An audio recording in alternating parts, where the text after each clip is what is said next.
Air Baltica nonācis neapskaužamā situācijā, saņem pēc pilnas programmas no visiem interneta troļiem, interneta speciālistiem, dīvānu ekspertiem, ja? Bet lieta tāda, ka šādās pašās problēmās ir iekūlušās citas aviokompānijas visā pasaulē, un ir pat tāda, kur jau ir bankrutējusi dēļ tā, kad lidmašīna nevar lidot. Tāpēc tas, ka mēs esam atcēluši kaut kādus 1000 reisus, nav nekas unikāls, nav nekas tāds, ko tikai Air Baltica nevarēja paredzēt. Diemžēl šī problēma ir globāla, un tā skar 800 plus lidmašīnas.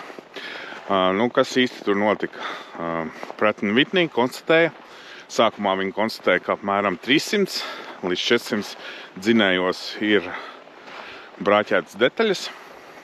Metāls, no kā ražo komponentes, viņi konstatēja, ka ir ar defektiem, ka tur esot klāti kaut kādi piemaisījumi, kas saīsina dzinēju mūžu. Līdz ar to tās komponentes ir jānomaina. Un pēc tam viņi jau nāca klajā ar paziņojumu, ka jau 900, tuvu pie 900 dzinējiem ir ar šo defektu. Tas nozīmē, ka tuvu 900 lidmašīnas nevarēs lidot.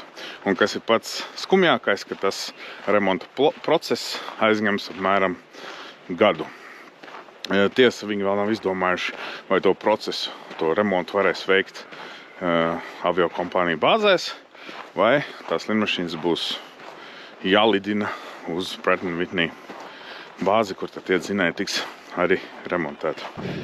Starp citu arī būtiska nianse. Pratt & Whitney sākumā teica, ka tas ir ļoti viegli novēršams defekts, un to novērst jūs varēsiet, ka lidmašīnu vedīsiet uz apkopi, regulāri apkopi reiz gadā, tad mēs arī to defektu novērsīsim. Beigās, kā izrādījās, tas nav nemaz tik viegli novēršams defekts, un to nevarēs novērst ikgadējās apkopas laikā. Tāpēc arī, aviokompānijas sākumā saņem vienu informāciju, uz ko balstoties viņi plāno savu darbību. Pēc tam saņem pilnīgi citu informāciju, kas ir 180 grādus pretēji un viss.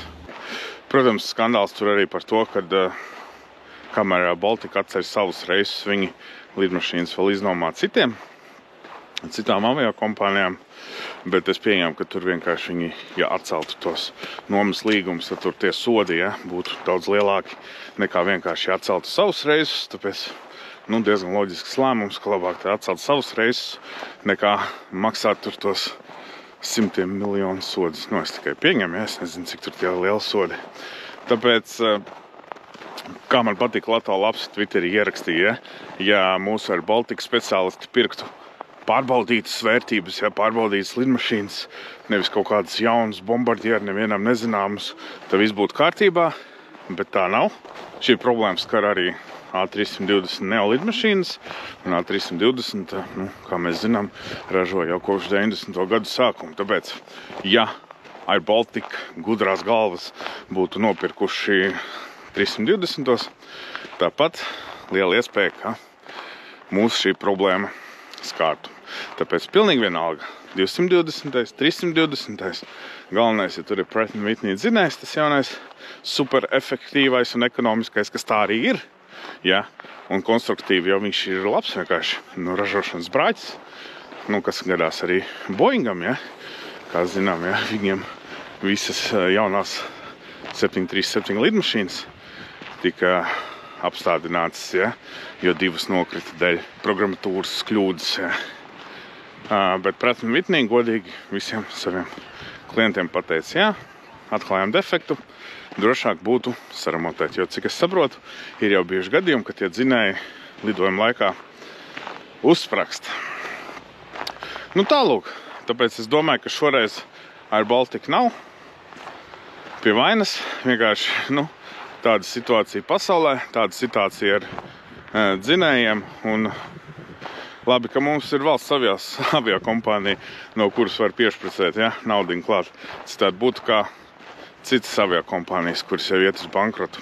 Protams, Pratt & Whitney ir paredzējis, cik tur tos biljonus kompensācijās, bet, acīm redzot, tas nav pietiekami, lai nosaktu visas aviokompānijas izmaksas. Tālūk, mans pārdoms par Air Baltica. Čau!